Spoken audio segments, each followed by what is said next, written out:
Break के बाद आप सभी दर्शकों का बहुत बहुत स्वागत है। चलिए वक्त तो चला है एक बड़ी खबर का। शिमला से ये बड़ी जानकारी तमाम दर्शकों को दे दें। सीएम सुक्खू ने हिमाचल में आई आपदा पर अब जानकारी दी है। सुबह 4:40 पर एक ही रेंज में 3 से 5 बादल फटे और हादसों में लगभग 50 लोग जो हैं वो लापता बताए जा रहे हैं। 2 शव बरामद हुए हैं। अगले 36 घंटे में भारी बारिश की संभावना भी जताई गई है।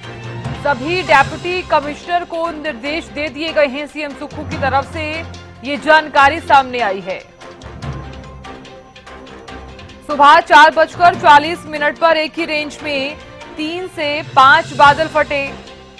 हादसों में लगभग 50 लोग लापता हैं। 2 शव बरामद किए गए हैं। तो शिमला से ये बड़ी जानकारी आपको दे रही है।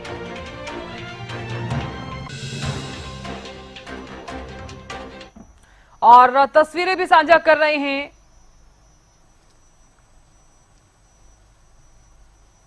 और देखिए हरियाणा से जो तस्वीरें सामने आई, मॉनसून जारी है, आफत भारी है। अंबाला, फरीदाबाद और कालांवाली में भी बारिश के चलते इसी तरह की स्थिति जो है वो नजर आ रही है।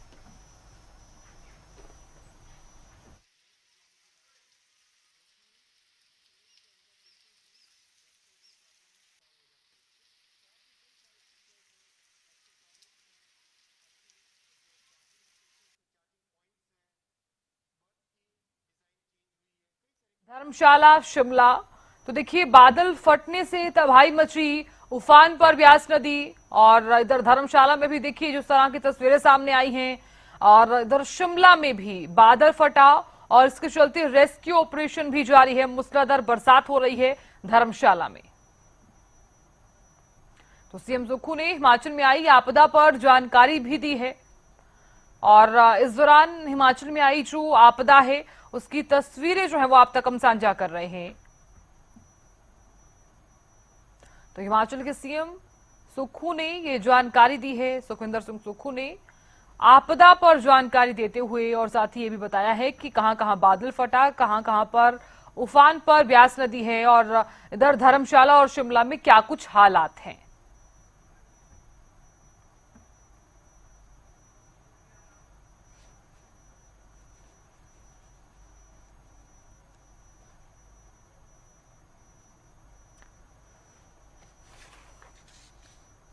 तो सभी डेप्यूटी कमिश्नर को निर्देश जो हैं वो यहां पर दे दिए गए हैं।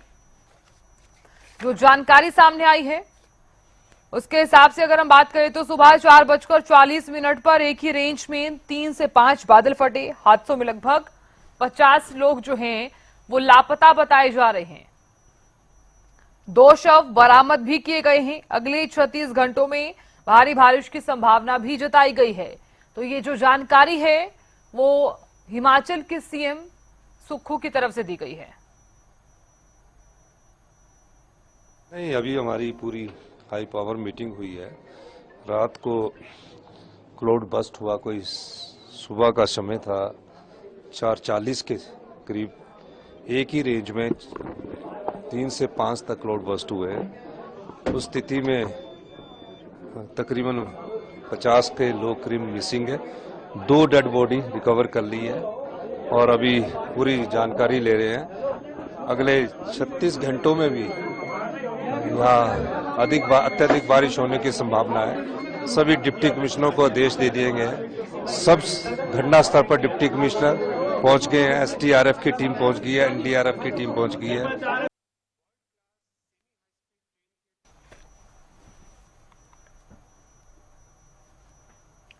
और खबर पर अब बातचीत कर लेते हैं। हरियाणा न्यूज के पॉलिटिकल एडिटर अमित तिवारी जुड़ गए हैं और ज्यादा बातचीत करने के लिए डॉक्टर चंद्र मोहन भी जुड़ गए हैं और मौसम विशेषज्ञ हैं ये। अमित, सबसे पहले हम बात कर लेते हैं क्योंकि देखिए जिस तरह की स्थिति और जिस तरह की तस्वीरें शिमला से सामने आई हैं और उसके चलते सीएम सुक्खू ने भी हिमाचल में जो आपदा आई है उस पर जानकारी भी दी है। हालांकि जो हादसा हुआ है उसमें 50 लोग तो लापता हैं और 2 शव जो है बरामद किए गए हैं। अमित। जी निश्चित रूप से साधना, देखिए प्राकृतिक रूप से अगर कहर इसे कहा जाए तो कोई अतिशोक्ति नहीं होगी, क्योंकि प्रकृति का रौद्र रूप यहाँ देखने को मिला और 3 जगह बादल फटने की जो जानकारी मिली है और करीब 50 से ज्यादा लोगों के लापता हो जाने की खबर दुखदाई है। और निश्चित रूप से देखिए जो काफी जो सरकारी भवनों को और दूसरी इमारतों को काफी नुकसान पहुंचा है और इसके लिए प्रशासन भी अलर्ट मोड पर है। और खासतौर पर जिस प्रकार से भारी बारिश हिमाचल प्रदेश में हुई है उससे काफी नुकसान तो होना स्वाभाविक ही है। ऐसे में प्रशासन ने भी अपनी तरफ से कदम उठाए हैं। एनडीआरएफ, एसडीआरएफ और पुलिस और साथ साथ होमगार्ड के जवान रेस्क्यू में लगे हुए लगातार। और एक बिल्डिंग का भी देखिए, सब्जी मंडी की एक 5 मंजिला बिल्डिंग का जिस प्रकार का वीडियो सामने आया वो बता रहा था कि कितना जो रौद्र रूप जो है इस बारिश के कारण हुआ, कितना नुकसान जो है हुआ है और नदियां और नाले सारे उफान पर हैं। और ऐसे में प्रशासनिक तौर पर जो कदम उठाए गए हैं, और देखिए चाहे मंडी के चौहार घाटी में 3 मकानों के इस प्रकार से लैंडस्लाइड के चपेट में आने की बात हो या दूसरी जगह जो जिस प्रकार के मामले सामने आए हैं, तो प्रशासन किस प्रकार से लोगों की मदद करना है वो देखने वाली बात है और कितना केंद्र की ओर से सहयोग मिलता है।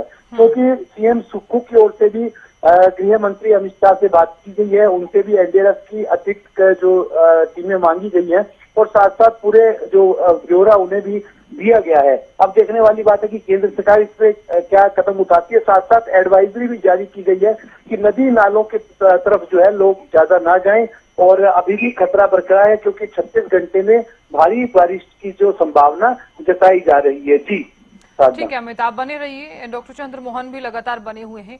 डॉक्टर चंद्र मोहन, सवाल यहाँ पर ये उठ रहा है क्योंकि जिस तरह से परिस्थितियां जो हैं वो काफी ज्यादा खराब होती नजर आ रही है। मॉनसून तो आया है, भीषण गर्मी से हमें राहत भी मिली है, लेकिन शिमला में यानी कि हिमाचल में जिस तरह के हालात अभी बने हुए हैं, जो हादसा हुआ है जिसमें 50 लोग लापता हो गए हैं, अगर आप जो डेली रूटीन में बुलेटिन जारी करते हैं, क्या इसी तरह से ही अब मॉनसून कहर बरपाता रहेगा?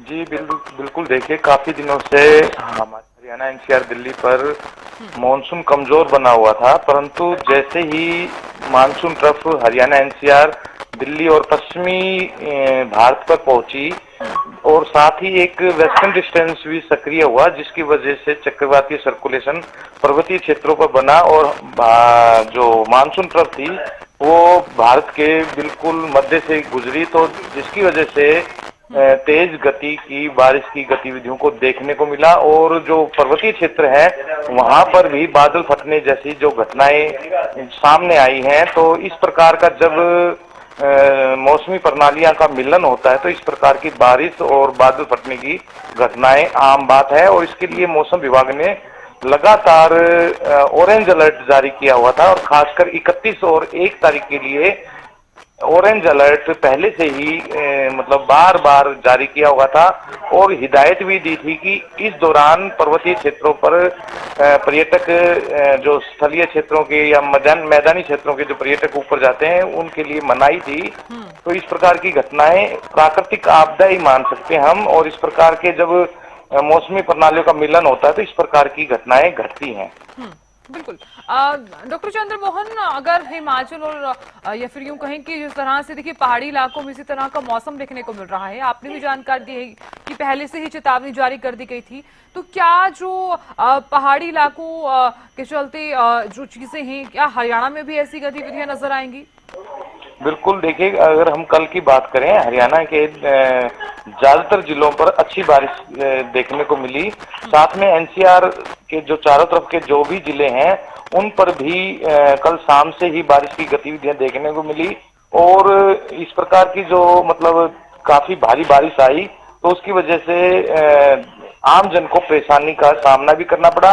एक तरफ किसानों के चेहरे पर रौनक है क्योंकि उनकी फसलें जलने के कगार पे थी, दूसरी तरफ अगर हम आम जन की बात करें तो उनको परेशानियां, जाम, और जैसे दिल्ली में एक हादसा हुआ कल ही जिसमें बेसमेंट में जो कोचिंग सेंटर था वहां 3 या 4 बच्चों की मतलब मृत्यु हो गई, अचानक वहां पानी भर गया। तो इस प्रकार की घटनाएं घटती रहती हैं।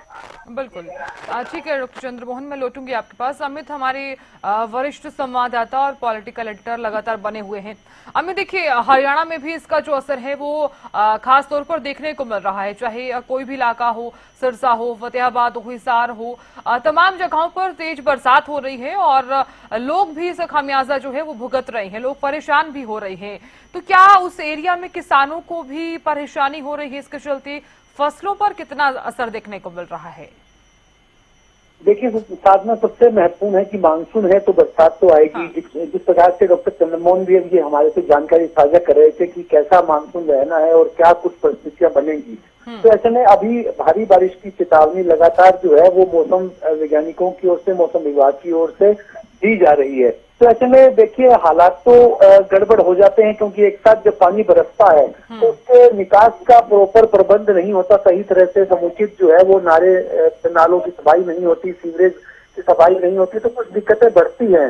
लेकिन कुछ व्यवस्थाएं बदली भी हैं पहले मुकाबले में। पहले अगर सिरसा से लेकर कई और इलाकों की बात करें, वहां पहले कई कई दिन तक पानी खड़ा रहता था, लेकिन कई कुछ ऐसे प्रोजेक्ट आए जिनके माध्यम से जो है वो पानी अगले दिन तक, यानी कि 24 घंटे के अंदर जो है उसके निकास का प्रबंध कर दिया जाता है। लेकिन जब एक बार ही इतना पानी बरसता है तो निश्चित रूप से तमाम लोगों को भी, और चाहे वो दुकानदार है चाहे आम नागरिक है, उन्हें देखिए कुछ संयम और शांति बना के रखनी होती है, क्योंकि ये तो मौसम की एक देन है बरसात, और वो आएगी। और किसानों की जहां तक बात की है तो निश्चित रूप से किसानों के लिए देखिए अतिवृष्टि होना तो नुकसानदायक रहता है, लेकिन अभी वर्षा की दरकार है, उतनी बरसात चाहिए और वो उनके लिए अनुकूल भी है। लेकिन जब ज्यादा चीज जब अति के रूप में आती है तो निश्चित रूप से उसका कहीं ना कहीं नुकसान तो साधना होता ही है। और अभी भी देखिए कई जगह पिछले साल बाढ़ की विभीषिका जो है वो हरियाणा ने झेली थी, तो अभी ऐसे हालातों की चेतावनी नहीं दी गई है, लेकिन पहले से प्रशासन अलर्ट मोड पर है और शासन ने भी पिछले अनुभवों से सबक लिया है और निश्चित रूप से वे भी व्यवस्था में जुटे हुए हैं। ठीक है अमित, मैं लौटूंगी आपके पास। इसी से जुड़ी हुई एक बड़ी जानकारी सामने आ रही है। सबसे पहले हम दर्शकों को ये जानकारी दे देते हैं, बड़ी जानकारी आपको देते हैं। हिमाचल में बारिश से तबाही पर राहुल गांधी ने दुख जताया है। बड़ी जानकारी आपको दे रहे हैं। शिमला, मंडी, कुल्लू में आई तबाही से अत्यंत दुखी हूं, राहुल गांधी ने कहा। बड़ी जानकारी आपको दे रहे हैं। शोकाकुल परिवारों को अपनी गहरी संवेदनाएं।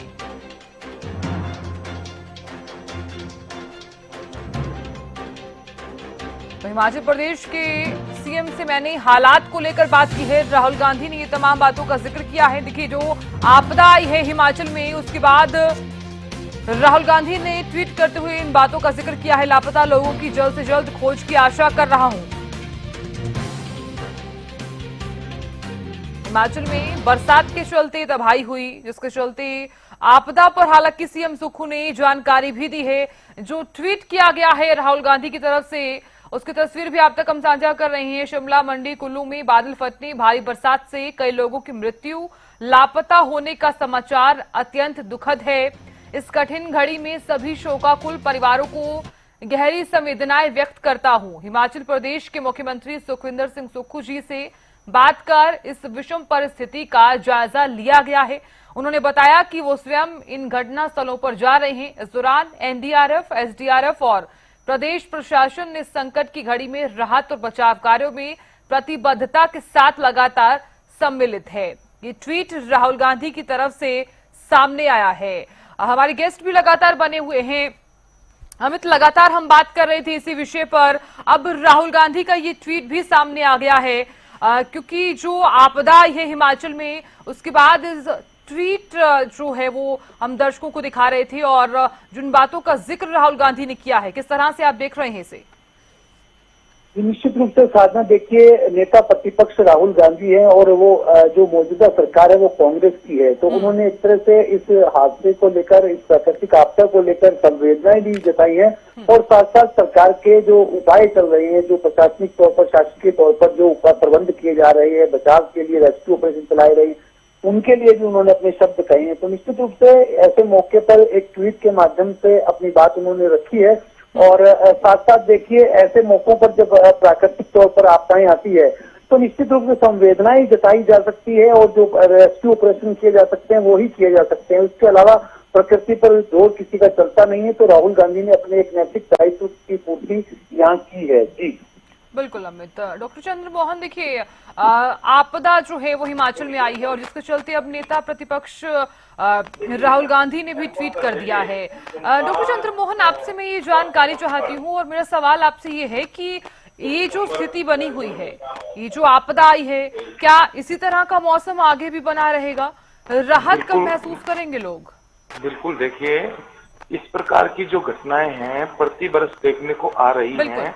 जैसे पिछले साल भी जब मानसून की बारिश और वेस्टर्न डिस्टर्बेंस का जब आपस में मिलन हुआ तो पिछले साल भी इसी प्रकार के मड स्लाइड, लैंडस्लाइड की घटनाएं देखने को मिली थी और बादल फटने की घटनाएं मिली थी। तो ये घटनाएं प्रतिदिन आ रही हैं, तो मतलब इस प्रकार की जो घटनाएं हैं आगे भी आने की पूरी संभावना है। जब भी इस प्रकार की मौसमी घटनाएं आपस में होती हैं तो इस प्रकार के आने वाले समय में और भी मतलब आपदाएं बढ़ेंगी और इसका जो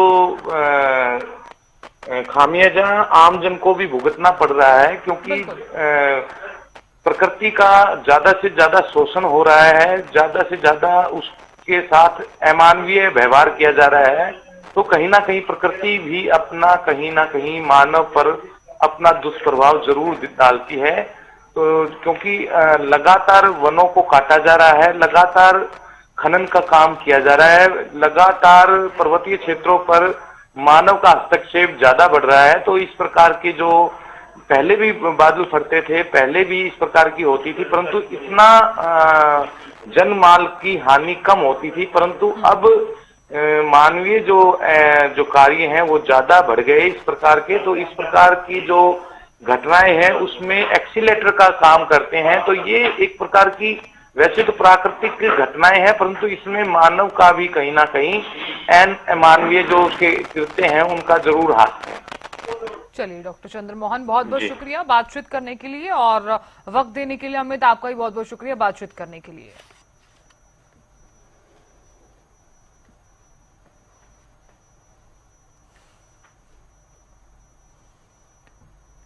और चलिए